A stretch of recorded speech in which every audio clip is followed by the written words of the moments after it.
श्री गणेशाय नमः। जो प्रदोष व्रत सोमवार के दिन पड़ता है वह प्रदोष सोम प्रदोष व्रत कहलाता है। सोमवार को भगवान शिव का दिन माना जाता है, अतः इस दिन प्रदोष व्रत होने से उसकी महत्ता और भी अधिक बढ़ जाती है। सोम प्रदोष व्रत कथा। एक नगर में एक ब्राह्मणी रहती थी। उसके पति का स्वर्गवास हो गया था। उसका अब कोई आश्रयदाता नहीं था, इसलिए प्रातः होते ही वह अपने पुत्र के साथ भीख मांगने निकल पड़ती थी। भिक्षाटन से ही वह स्वयं व पुत्र का पेट पालती थी। एक दिन ब्राह्मणी घर लौट रही थी तो उसे एक लड़का घायल अवस्था में कराहता हुआ मिला। ब्राह्मणी दयावशु से अपने घर ले आई। वह लड़का विदर्भ का राजकुमार था। शत्रु सैनिकों ने उसके राज्य पर आक्रमण कर उसके पिता को बंदी बना लिया था और राज्य पर नियंत्रण कर लिया था, इसीलिए वह मारा मारा फिर रहा था। राजकुमार ब्राह्मण पुत्र के साथ ब्राह्मणी के घर रहने लगा।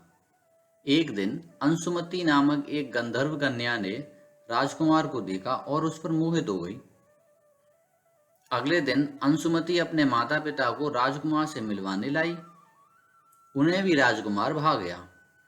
कुछ दिनों बाद अंशुमति के माता पिता को शंकर भगवान ने स्वप्न में आदेश दिया कि राजकुमार और अंशुमति का विवाह कर दिया जाए। उन्होंने वैसा ही किया। ब्राह्मणी प्रदोष व्रत करती थी। उसके व्रत के प्रभाव से और गंधर्व राज की सेना की सहायता से राजकुमार ने विदर्भ के शत्रुओं को खदेड़ दिया और पिता के राज्य को पुनः प्राप्त कर आनंद पूर्वक रहने लगा। राजकुमार ने ब्राह्मण पुत्र को अपना प्रधानमंत्री बनाया।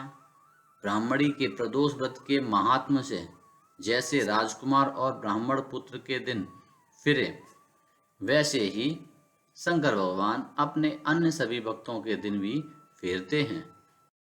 इस प्रकार सोम प्रदोष व्रत कथा समाप्त हुई।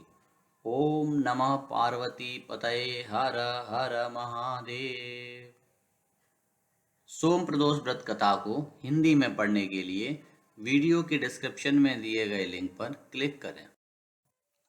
भविष्य में भक्ति भारती यूट्यूब चैनल पर आने वाली अन्य कथाएं एवं जानकारियों को आप तक बिना बाधा के पहुंचाने के लिए यूट्यूब चैनल को सब्सक्राइब कर बेल आइकन को अवश्य दबाएं। धन्यवाद।